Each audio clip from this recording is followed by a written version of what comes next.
Quiero platicarles mi historia, esperando que alguien sepa cómo ayudarnos. Es un relato largo, pero de todo corazón espero que puedan leerlo completo.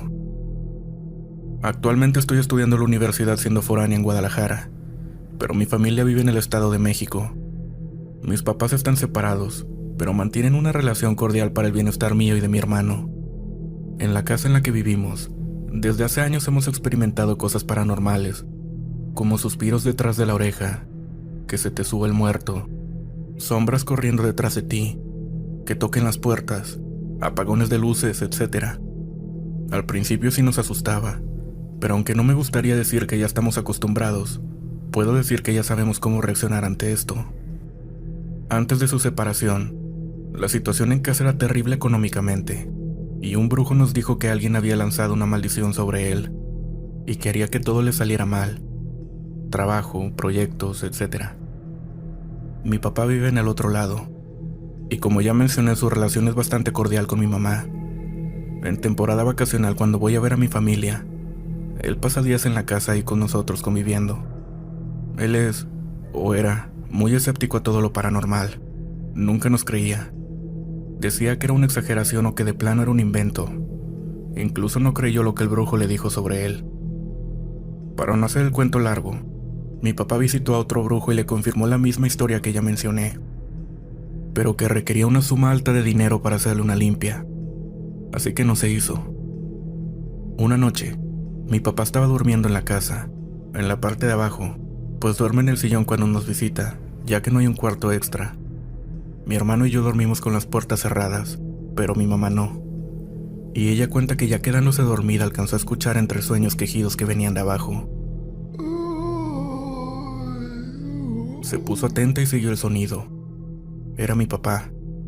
Se quejaba de dolor y ella vio desde la escalera que se estaba retorciendo. Enseguida nos gritó: ¡Su papá! ¡Su papá! Y con el corazón a mil salimos corriendo. Pensamos que le estaba dando un infarto. Cuando encendimos la luz, vimos que sus labios estaban morados. Se estaba asfixiando, y sus manos las tenía alrededor de su cuello, como si se estuviera ahorcando a sí mismo.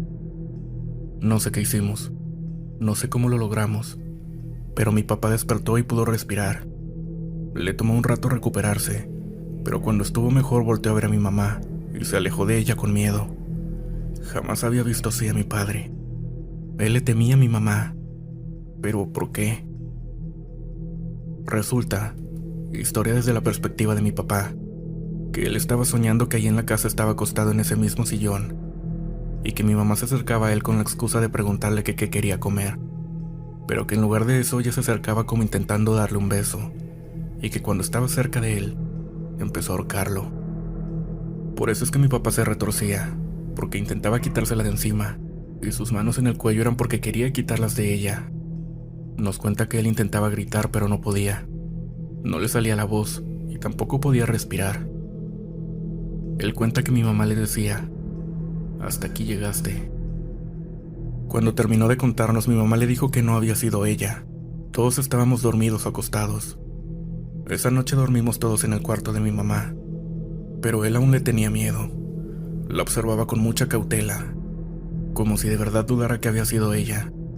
Le dijimos que había sido algo maligno lo que intentó hacerle daño, y desde ahí se volvió creyente de lo paranormal.